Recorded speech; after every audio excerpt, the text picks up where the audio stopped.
तर सर्वप्रथम चॅनलवर नवीन असाल तर सर्वात आधी चॅनलला सबस्क्राईब करायला विसरू नका. तर मंडळी आजच्या एपिसोडमध्ये होतं असं, जे तात्यासाहेब असतात त्याच्या मुलाला आर्यनला घरी घेऊन येतात आणि घरी घेऊन आल्यानंतर ते त्यांना बोलतात, की "तुझं चालू काय आहे? त्या मुलीचा पिच्छा करणं तू सोडून दे." त्यानंतर आर्यन बोलतो, "मी सोडणार नाही तात्यासाहेब." तात्यासाहेब बोलतात, की "हे बघ ती मुलगी कशी आहे तू ओळखत नाही. तुझ्यापेक्षा जास्त उन्हाळे-पावसाळे मी खाल्ले आहे.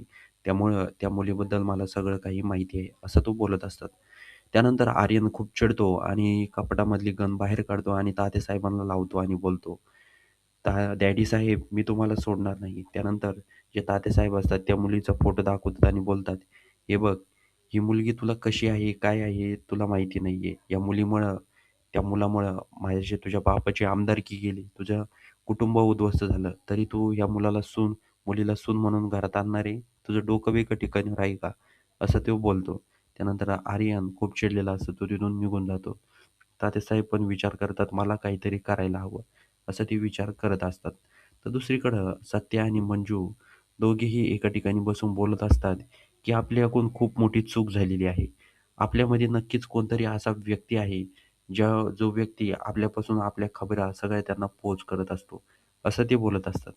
त्यानंतर होतं असं, जी मंजू असते ती घरामध्ये असते आणि तेवढ्यात तिला आर्यनचा कॉल येतो आणि आर्यन बोलतो, "हे बघ मंजू, आता काही झालं तरी मी तुझ्या डायरेक्टली समोर येणार, तुझ्यासोबत भिडणार आणि तुला काय करता येईल ते कर." असं तो बोलत असतो. तर दुसरीकडं तात्यासाहेब आपल्या मुलाकडं आर्यनकडं रूममध्ये येतात आणि बोलतात, की "जेवण करायला चल."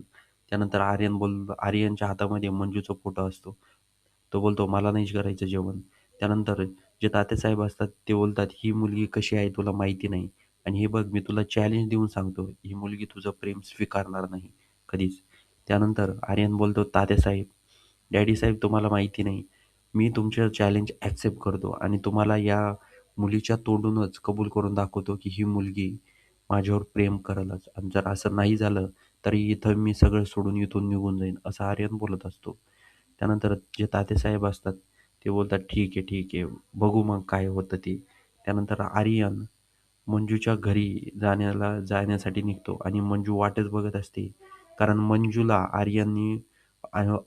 आर्यनने मंजूला फोन करून सांगितलेलं असतं, की "मी तुमच्या घरी येणार, तुमच्या डोळ्याला डोळे घालून पाहणार, तुमच्यासोबत बोलणार, तरी तुम्ही ओळखू शकणार नाही."